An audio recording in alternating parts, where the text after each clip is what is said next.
Please turn with me to Matthew chapter 2. Guys are handing out our sheets this morning. Matthew chapter 2, we're going to be looking at a familiar passage around this Christmas season. But I just want to thank everybody who wore your ugly sweaters today. You look quite handsome. It's always fun to see what people come up with, and so just want to thank everybody. What were some of your favorites that you've seen this morning? Jeff Martin? Which one? His pictures in front, huh? Yeah, that's an ugly sweater. What about some others? I like the ones that light up. Hey, we got some really cool ones. And then the hats, you know, that one. That's a good one. I asked Mark Dobson today if he wore his ugly sweater, and he said he did. Stand up. Ooh. Indiana.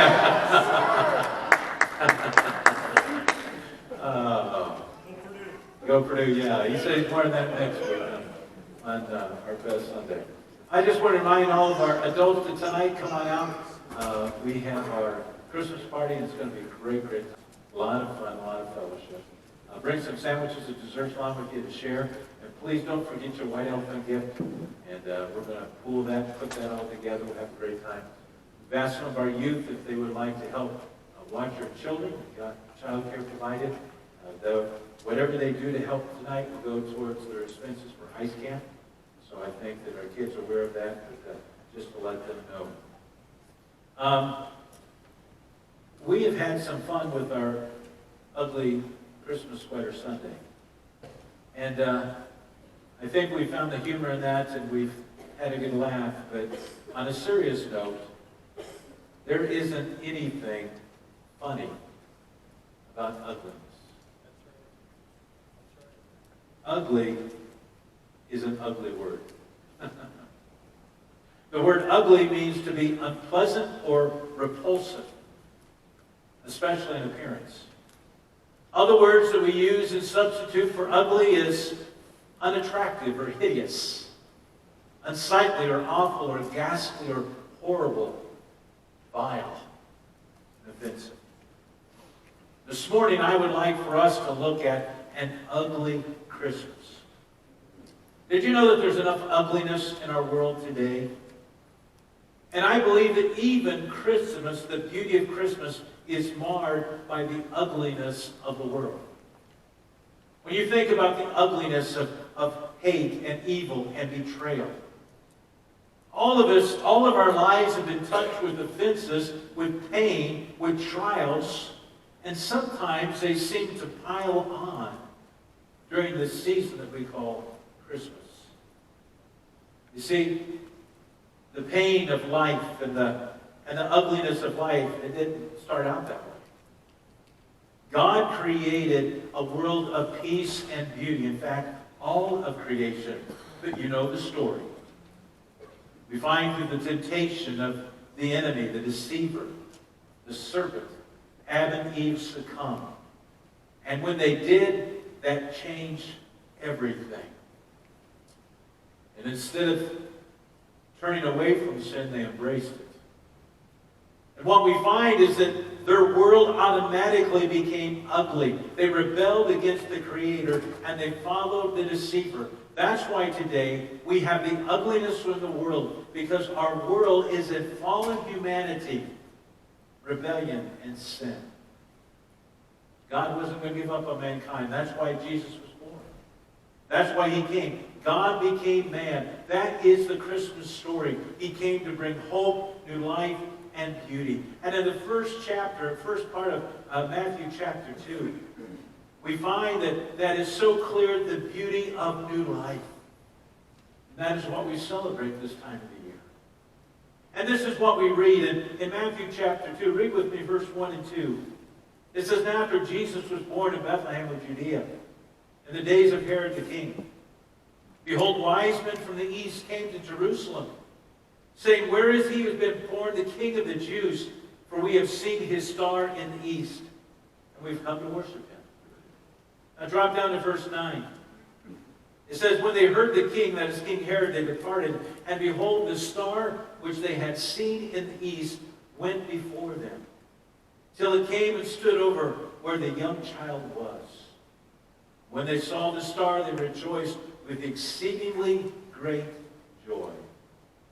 And when they had come to the house, they saw the young child with Mary, his mother. And they fell down and worshipped him. And when they had opened their treasures, they presented gifts to him, gold, frankincense, and myrrh.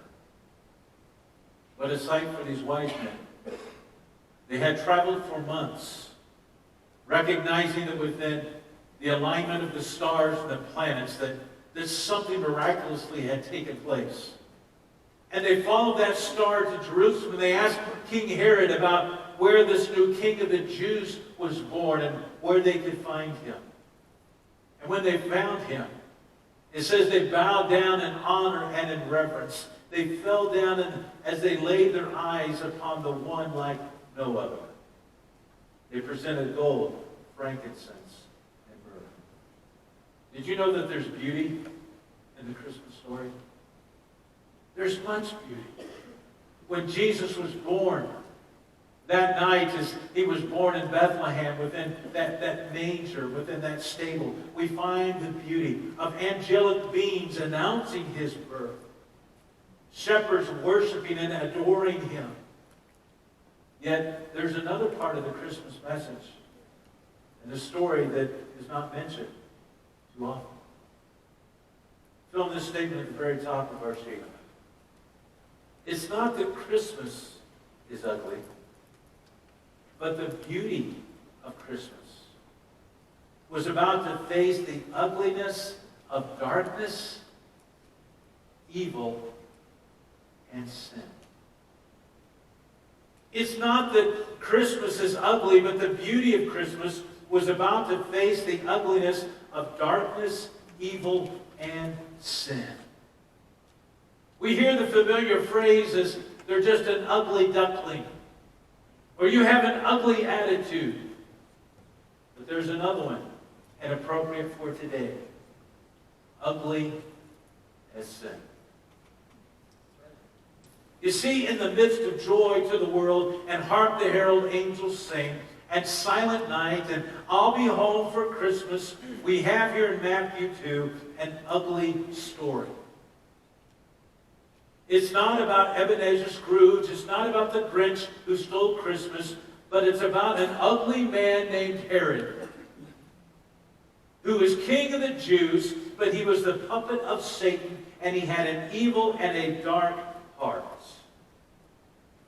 Christmas, the birth of this king, the Christ child, was a threat to Herod. And instead of being a beautiful story and a good report, he looked upon it as an ugly report.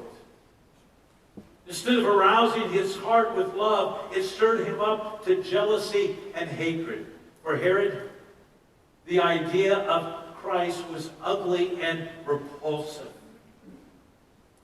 Just as we see in this passage, Christmas is not immune from the ugliness of darkness, evil, and sin. Why?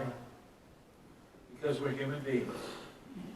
Because of our human nature. Number one, we are attracted to ungodly deception.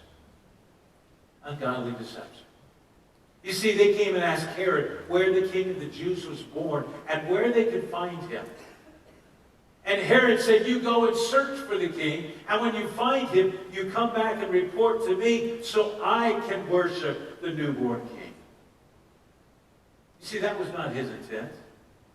He was deceiving in those words. He had an evil alternative. Did you know that in 47 BC, Herod became governor of Galilee when he was 25 years old? The governor of Galilee included Jerusalem and much of what we know of today as Israel. And there we find that he became the governor, a very high and powerful position. The Romans put Herod there for a purpose and reason, to keep the Jews in check. And he put them there that the Jews could be under control, to pacify them. And that's exactly what Herod did. The first thing that he did is he executed their greatest enemy, Ezekias. And then he married into the leading Jewish family, the Hasmoneans, and his wife's name was Marianne. But he was very cold and calculating. He was politically drawn and driven. He appeared to be interested in worshiping the newborn king. Outwardly, he wanted to appear to worship, but inwardly, he was a destroyer. You see, Satan presents sin as attractive and fulfilling, but it's really ugly. Why? Because it's deceptive.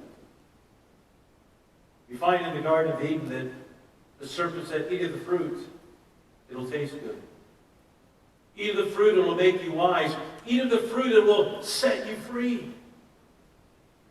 You see, sin was presented in such a way, and rebellion, that something that would bring fulfillment, will give you greater power and purpose.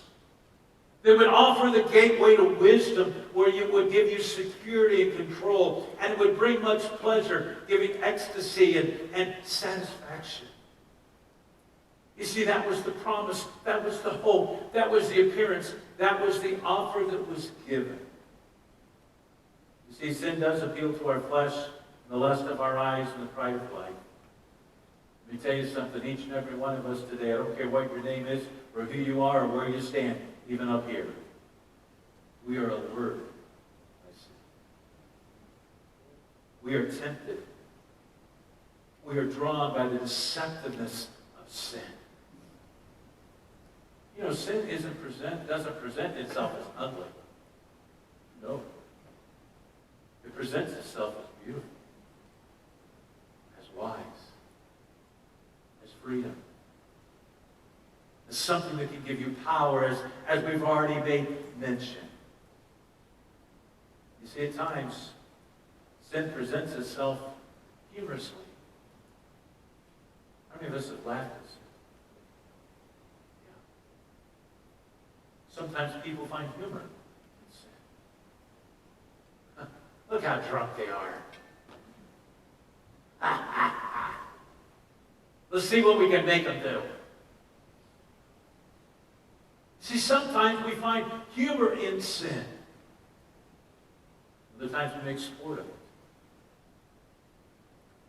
Other times, there's the excitement. There's the thrill.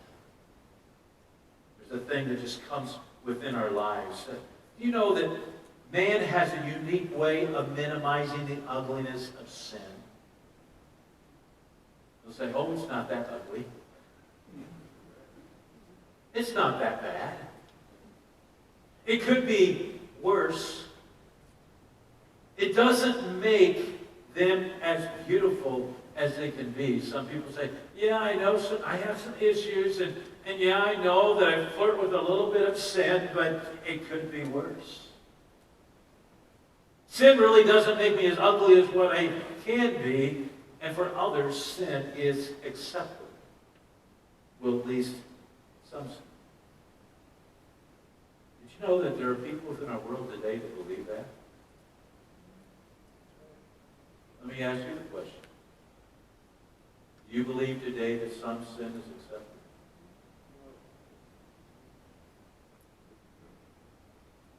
How many times has sin presented itself in such a way where we will believe that? Or we will be drawn to that? Or we will follow that?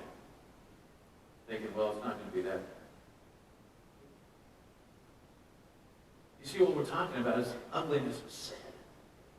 It's deceptive. And so many times it will come within our lives, and we just look at it in such a way where we will embrace it. You see, sin is always presented in one way but it isn't completely exposed until we see and experience the ugliness of sin.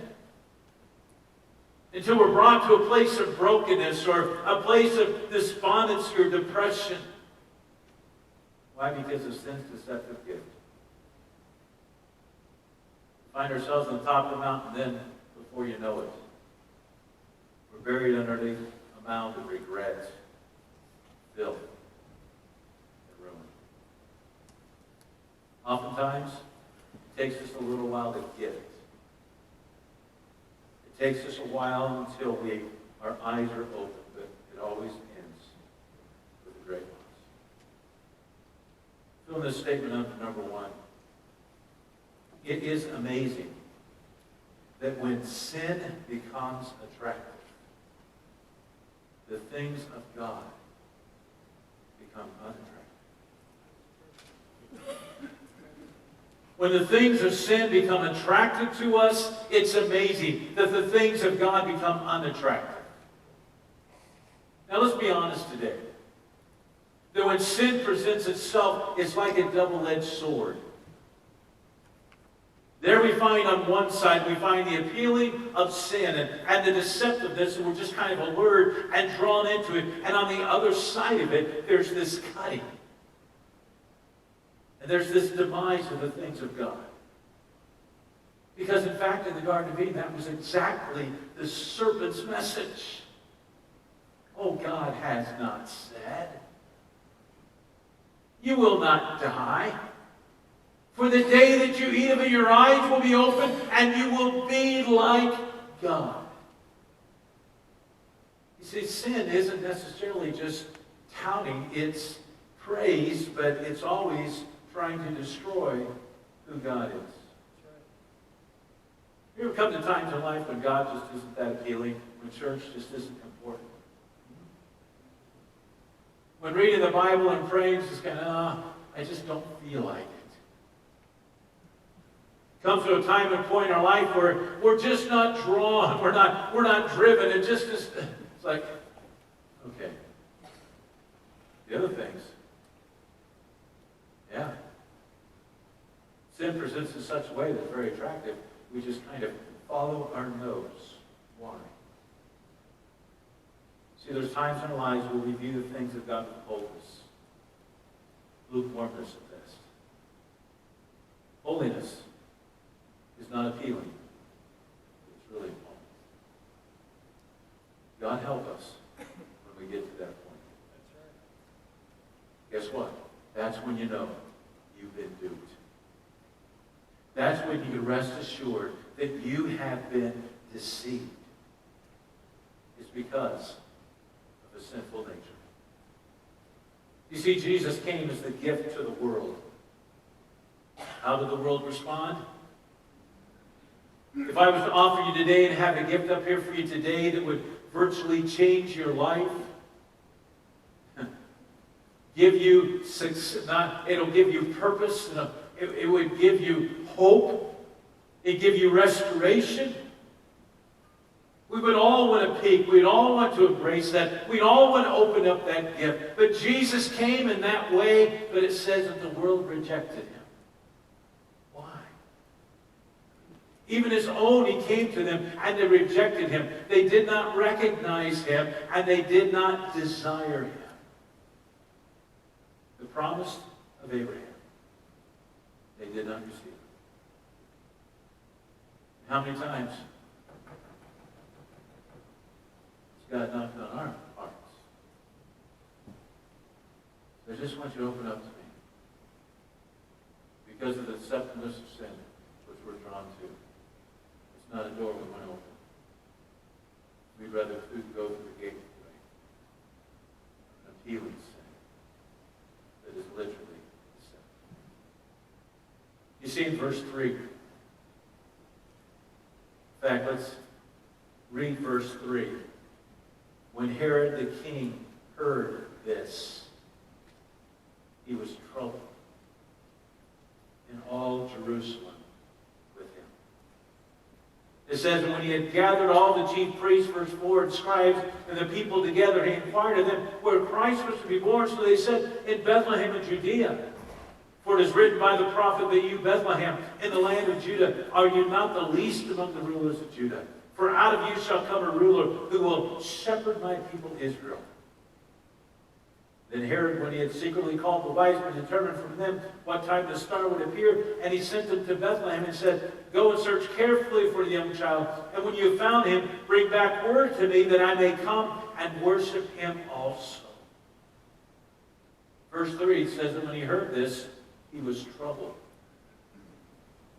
When you go back and look at that word in the Greek, the word for trouble here means to shake violently.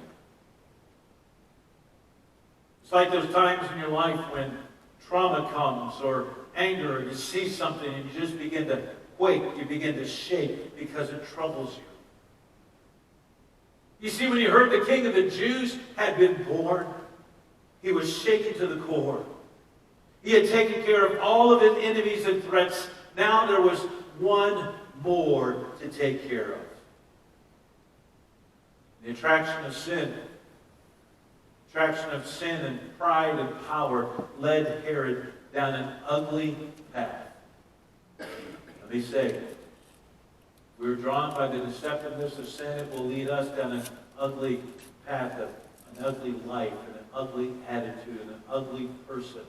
And everything that Herod touched became ugly. Why? Number 2, we will adapt to an ugly lifestyle. We give in and follow the sin, temptation, and deceptiveness. We will adapt to that as a lifestyle. In 40 BC, the Roman Senate named him King of the Jews. The Jews hated the title because he was not a Jew by birth nor a Jew by religion. But he was clever, and Herod was cruel. He held tight to his power, and he would remove anyone who got in his way. He was unrelentless. Did you know that Herod killed his brother-in-law because he was a threat? Did you know that he killed his mother-in-law? And did you know that Herod even took the life of his wife? In other words, this was who he was. He was not only drawn by the ugliness, but he became ugly himself. He removed everyone who got in his way. Herod lived to the ripe old age of 70. But it's said that he had many years of madness and murder, where his life was nothing, that he was barbaric, that he was perverted. After 41 years of power at the age of 66, he ordered his 2 sons to be strangled to death. Caesar Augustus said this about Herod: "It is safer to be Herod's sow than to be his son."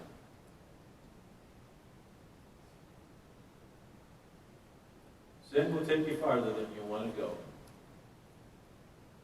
As the song says, it'll cost you more than you want to pay.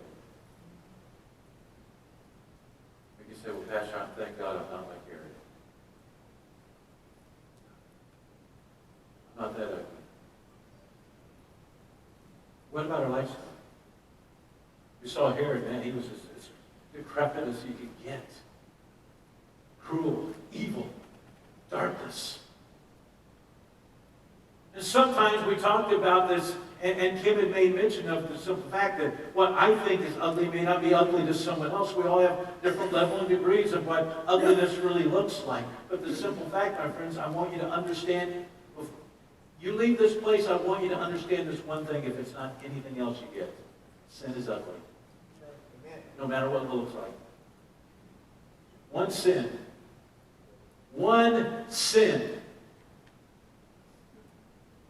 will get you a free ticket to hell. One sin. And you see, if our lifestyle is one of a sinful lifestyle, we're not Herods, but maybe there's more ugliness in our lifestyle than what we care to confess. Fill this statement under number 2. Those who accept and live in sin often become immune to the stench and ugliness of their sinful lifestyle. Those who accept and live in sin often become immune to the stench and ugliness of their sinful lifestyle. Are we Christ-like? Are we following Him? Or is our life spotted with what we claim to be acceptable sin or adapted sin? Have our lives just simply conformed and adapted to sin? My friends, this isn't about legalism. It's not about fitting in a box and what you wear and what you eat and how you live. It's not that. It's about a relationship. A relationship with Him. And that relationship is seen through your life and through your lifestyle. There's times, my friends, that when we begin to dabble within sin and drawn to the deceptiveness of sin, we will slowly harden. We will begin to avoid Him. We will come to a point where we'll excuse ourselves. You probably know the answer to this question, but how do you boil a frog? 1 degree at a time. It's amazing. You can put a frog in a beaker. Turn up the Bunsen burner. I guess I'm hungry. Turn on the Bunsen burner and there, begin to heat that water little by little, one at a time. That frog will just stay. Put a frog into boiling water, he'll hop right out. But yet, if you'll just leave him in there and turn it up little by little by little there, he will adapt to his surroundings. He will find himself.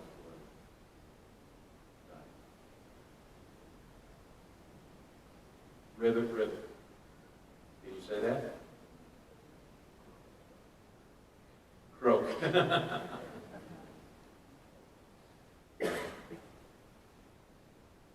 Because we are like a frog. We can say ribbit, ribbit.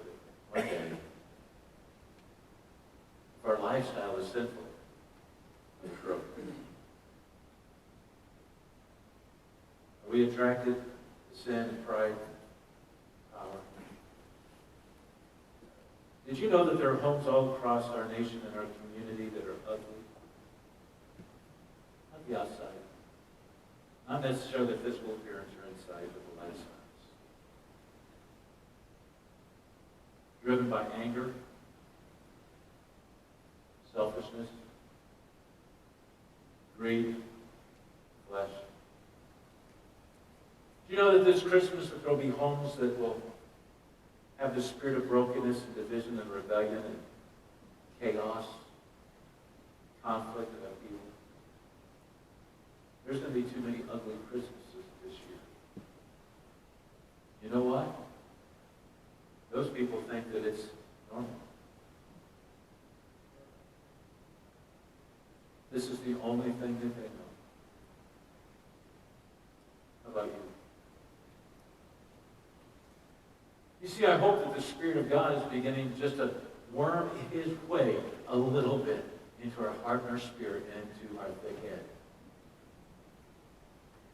That which at times we think is normal or acceptable, our lifestyle. God is saying, it's not going to work. It's ugly. It's not beautiful, it's not freedom, it's not releasing. But it's control. You see, our lives must line up with the standard of God's Spirit and His Word. Does your life reflect the ugliness of sin? Have you adapted your life just to go in the cesspool of life? As for Herod, his true colors were very apparent.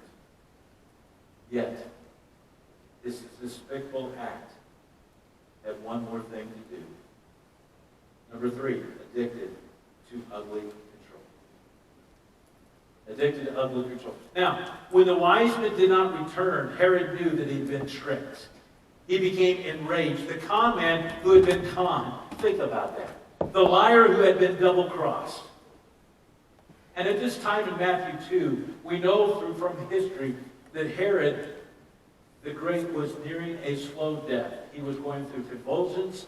He had foul breath, his body was covered with sores, and he was quickly losing his mind, but he was still king. What did he do?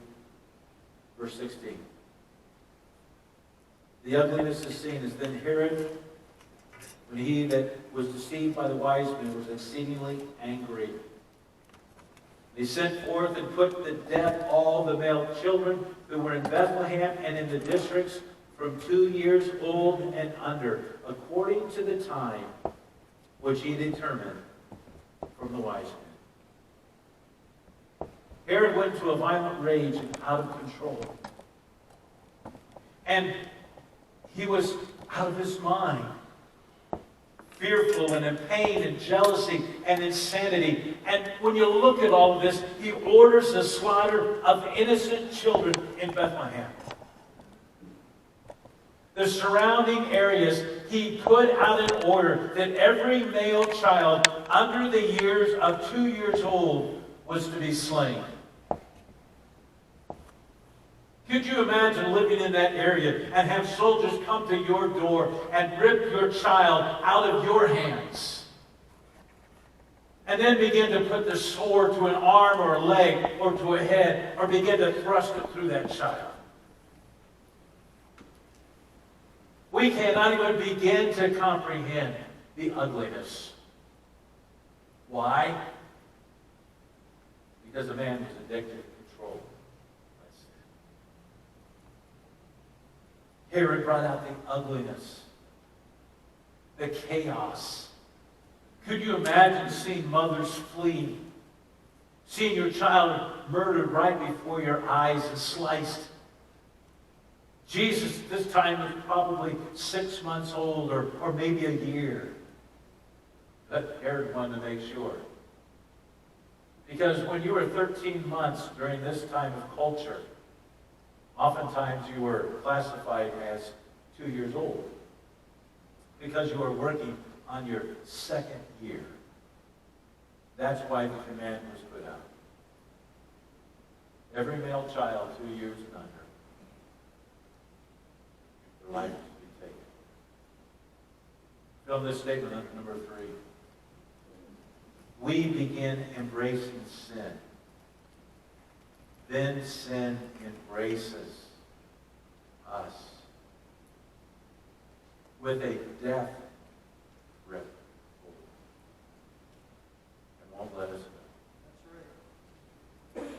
We begin embracing sin. Then sin embraces us with a death grip hold and won't let us go. Sin takes control of us. And we are not in control anymore. Instead of controlling the sin, instead of enjoying the sin, their sin is the dominant thing within our lives. When we want to say no, we can't. Why? Because the sin controls our life. That is what we look at as addiction. Have you ever been there before? No willpower? Yeah. You have no willpower against it. You have no fight. You have no strength. You have no motivation. You have no say. You'll try hard. You'll do everything possible to come against it, but yet it is to no avail. You don't want to be that way. You don't want to be that way, but you are. And you can't get out of it. Welcome to the ugliness of sin. Sin starts out small, deceptive. If we gravitate and take it and bring it to our lives, it becomes a lifestyle, and then a lifestyle becomes addicting, and it becomes controlling. And that which was presented as beauty and freedom and wisdom now becomes control. How many people in our world today have lost everything because of sin? It's easy to think about a drug addict, a person who's addicted to drugs, controlled by drugs, they will do everything for that drug. They will surrender and sacrifice everything in their life for that, because that's the Lord. Why? Because that's the controlling factor. They don't want to be that way. They want to change, but they can't. You see, that's the ugliness of sin. Well, let me tell you something. The ugliness of sin is controlling, and it just isn't drugs. That's right. Sometimes it's pride. Sometimes it's arrogance. Sometimes it's lying. Sometimes it's the things of the world. It's an ugly spirit. There's a whole lot more sins than the ones at times we think about. You see, sin comes and controls us, and guess what? There is no way of escape. So what's the answer? When you look at this story, you know the story, but we didn't read the verse where God warned Joseph in a dream to take Jesus to Egypt because of what was coming. This what we do find is that Mary and Joseph took Jesus to Egypt, and it says, out of Egypt he came forth. That was a prophecy in the Old Testament. But it was a protective measure that God had on his only son. Why? It wasn't time for Jesus to die. He would die later and willingly lay down his life. You see, Jesus defeated sin on the cross. He became the sacrifice for our sin. He provided salvation. Sin no longer had a hold, eternal or temporary. So the question is, what do I do, Pastor? This morning, some of you that follow me on Facebook, I put every day a post. I post on there what God speaks to me through the Scripture, through our daily Bible. Today I spoke about the book of Malachi, where gold is refined. And how many times within our lives have we felt like we've gone through this refining process? Well, the refiner will take gold and will heat it up 7 times and remove the dross once, twice. He'll do that for a period of 7 times. And then finally, he can see his appearance and his reflection. So pure within the gold. Then he knows it's refined. He knows that it's pure. See, I want to let you know today, my friends, that there's great deliverance in God. That he can set you free. Amen. Yet, let me tell you something. Sometimes you got to go through the fire again. And again. And again. Yes, there's instant deliverance and freedom in Christ. There he sustains us and he makes us. Where we're able through his strength and through his spirit to stand. Where we die to this world and we give ourselves to the lordship of Christ. Where we lay hold of his delivering spirit and strength. Where we fight the good fight. 1 Corinthians 10:13. No temptation has overtaken you, but such is the common to man. But God will, with that temptation, provide a way of escape so that you might be able to bear it. That's the answer. But it first begins with confessing, repenting, coming to him. His final statement on this sheet. Our sin creates havoc in our lives. But innocent lives are also caught up in the ugliness of our sin. Our sin creates havoc in our lives, but innocent lives are also caught up in the ugliness of our sin.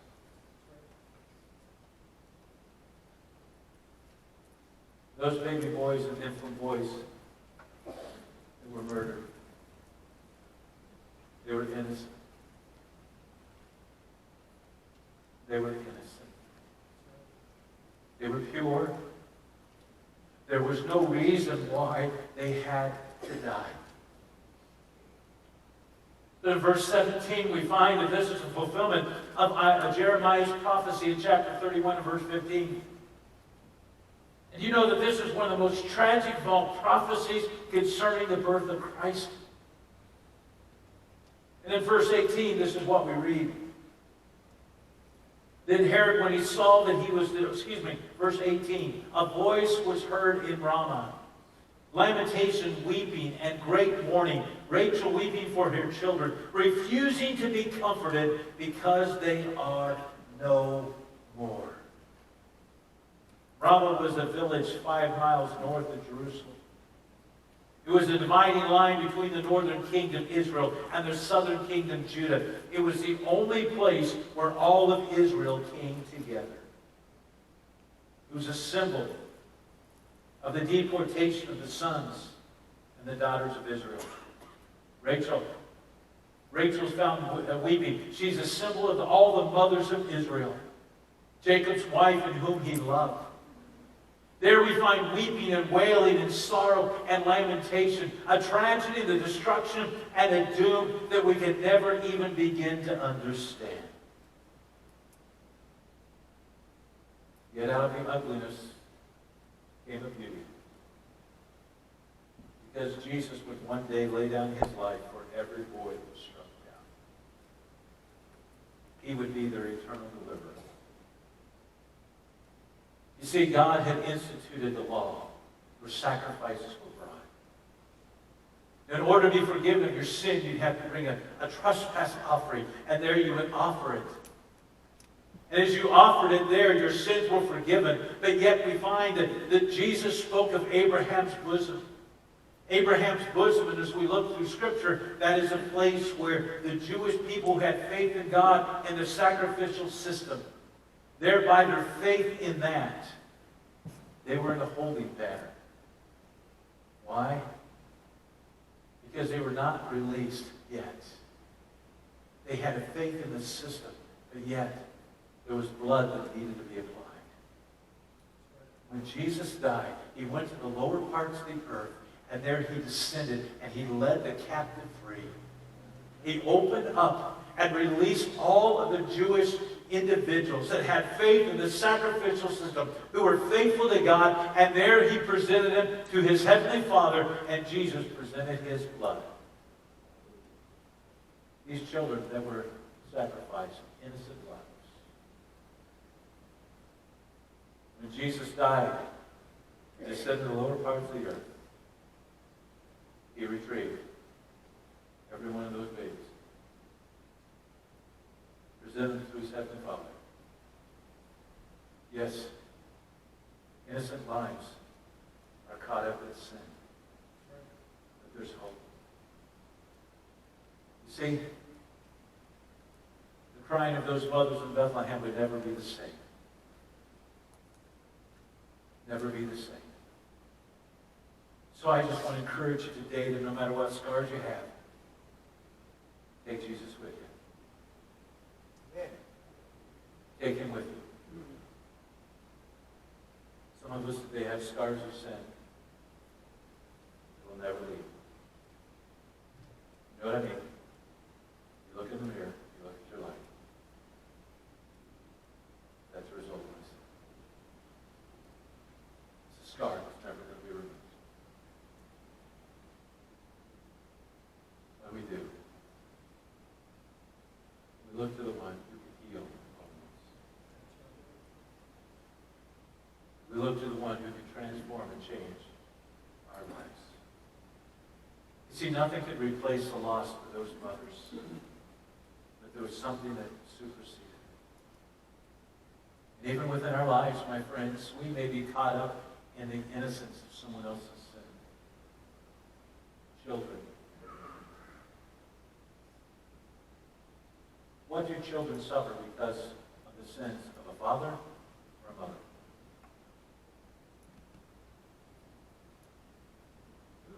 The sin of a father that looks upon the world in the world's way and becomes a controlling factor in his life, becomes addicted, becomes an alcoholic. Do the children suffer? Yes. Someone who is driven by pride, irresponsibility, The list can go on and on. I'm just saying to you today, my friends, there are many children that live in dysfunctional homes today because parents are controlled by sin. Sometimes within our lives, we're innocent. We get the brunt of someone else's. What do?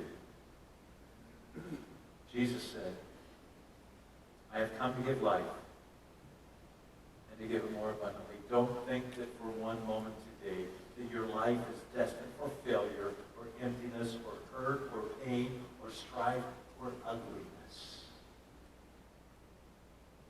Satan always wants to tell us nothing's going to change. It's always going to be this way. But Jesus did say, I have come to give you life and to give it more abundantly. My message today is that God knows how to bring beauty out of your life despite the ugliness. We don't ignore the ugliness, but the beauty rises above it. In our innocent lives, he drowns out the despair, the darkness, and the discouragement, and he gives us newness, he gives us help, he gives us strength, and he gives us life. Don't let ugliness define your life today, friend. Don't succumb to it. Greater is he that is in you than he who is in the world. So what does your life look like? Is it ugly?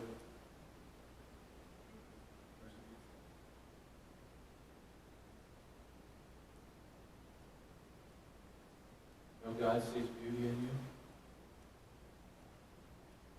Each and every one. Until we recognize the ugliness of our sin. Yeah, we don't know how we're going to change. We can't get our head around it. We can't understand it. We don't know why. Until we just simply come and say, God, I don't understand. I do know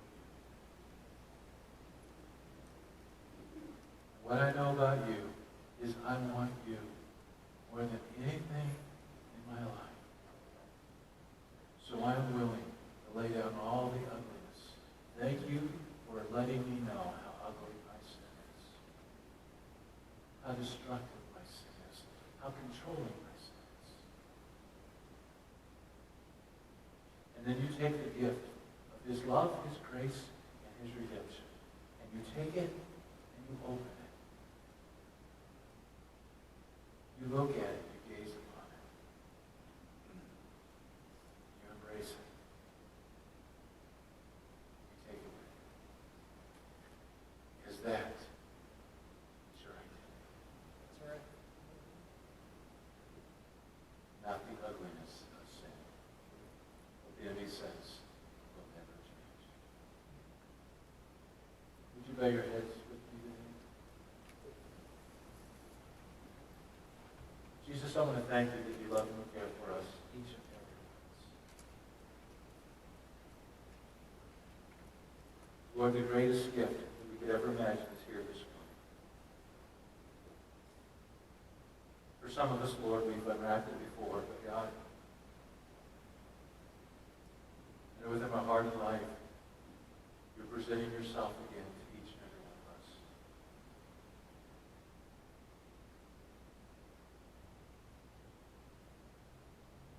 Lord, I pray that we look upon your gift today with great desire. Lord, be our desire this morning. Just simply reach out and see. Not reject it, not push away, not minimize. Take it and receive it. Lord, there are some strongholds that are here today. Strongholds of sin that have a depth grip on our minds and our hearts and our lives. And Lord, the only way that we are going to experience freedom and release and deliverance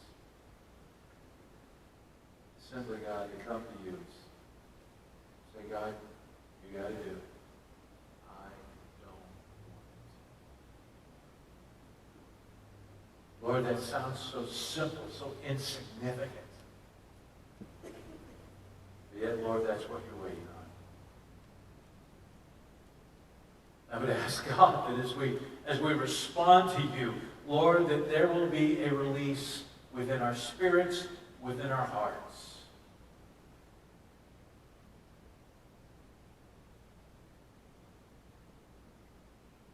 Your heads bowed today. How many of you would say, Pastor, there's some things going on inside of my life that is pretty ugly right now? You'll just confess to me. You'll say, I need God more than I've ever needed.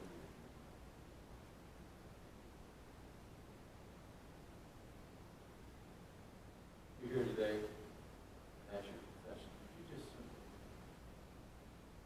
look up and make eye contact.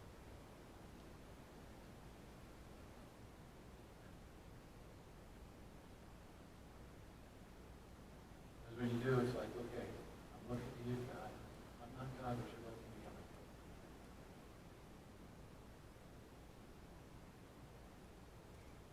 Lord, I pray that these next few moments that you would bring deliverance and the peace that is within every one of our hearts, and our lives, and our souls, of your presence, and your goodness, and your love that's seated very deep within us right now. I would ask today, God, that you would move. In your name I pray.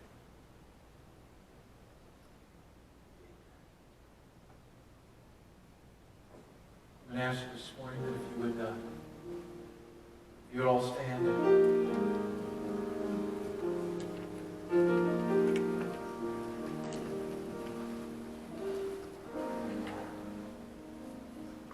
I told Kim and the team this morning, I said, we're not going to have the altar.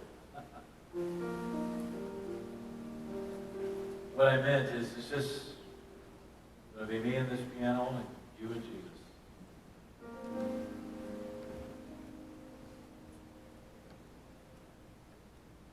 Because I know today that God gave